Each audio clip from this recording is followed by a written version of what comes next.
Hello ভাই বোনেরা, আজকে বুধবার। তো বুধবারে সুখেনের দুপুরে খাওয়া দাওয়ার ভিডিওটি দেখে নাও। আজকেও চিকেনই হয়েছে। চিকেন হয়েছে এই লোকাল থেকে ছেলেকে একটু আনিয়েছি, আর একটুখানি ছিল। তো বৃষ্টি তো টিপ টিপ করে সকাল থেকে পড়ছে, আকাশ ফুটো হয়ে গেছে।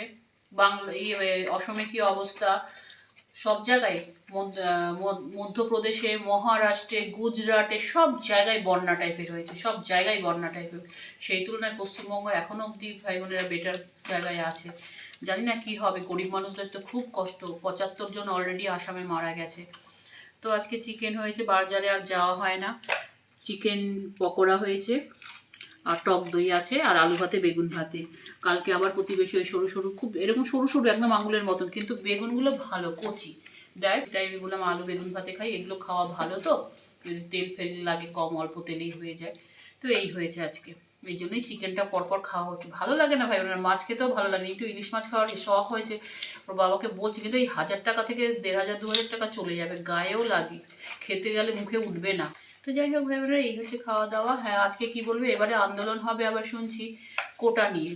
সত্যি কোটাটা উঠে যাওয়া উচিত ভাই বোনেরা। কেন কোটা থাকবে? যে ছেলেটা কোনো একটা সাবজেক্টে 70 পাচ্ছে, 60 পাচ্ছে, সে চাকরিটা পেলো না। যে ছেলেটা 40 পেলো, সেই ছেলেটা চাকরিটা পেলো। তাহলে সেই ছেলেটার বোঝাবার ক্যাপাসিটিটা বেশি থাকবে না, কাজ করার ক্যাপাসিটিটা বেশি থাকবে না? যে বেশি নাম্বার পেলো তার ক্যাপাসিটিটা বেশি থাকবে, তার ক্ষমতাটা বেশি থাকবে। তাহলে সত্যি কিন্তু এইবার দেখবে কোটা নিয়ে আন্দোলন হলে না, কোনো পার্টি আসবে না। না বিজেপি আসবে, না সিপিএম আসবে, না তৃণমূল আসবে, না কংগ্রেস আসবে। কেউ এখানে কিন্তু ছাত্রছাত্রীদের সাথে থাকবে না। কিন্তু কোটা নিয়ে শুনছি একটা আন্দোলন হবে, এবং কোটা উঠে যাওয়া একদম একান্ত জরুরি। কোটার যে দেশে কোটা থাকে সে দেশ কখনো এগোতে পারে না, কারণ কোটা তো তোমাকে পিছিয়ে দিচ্ছে। কোটা দেখ, যারা গরিব সেই সব ছেলে মেয়েদের পড়াশোনার জন্য নানা রকম পয়সা দিয়ে সাহায্য করুক, ঠিক আছে। কিন্তু এইরকম নাম্বার কম পেয়ে তুমি ডাক্তারি হয়ে গেলে, যে ছেলেটা 400 পেয়ে ডাক্তার হতে পারলো না, যে ছেলেটা 200 হয়ে ডাক্তার হলো, সে কি ডাক্তার হবে?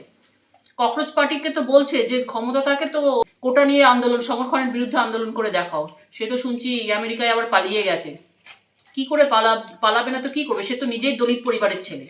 আর এই কোটা তো আমাদের মধ্যে ভেদাভেদ সৃষ্টি করেছে। আমি যখন একটা সিরিয়াল কাস্টকে সিরিয়াল কাস্ট বলবো, কি সোনার চাঁদ বলবো, কি সোনার টুকরো বলবো, সে তো কিন্তু রেগে যাবে, ঠিক আছে।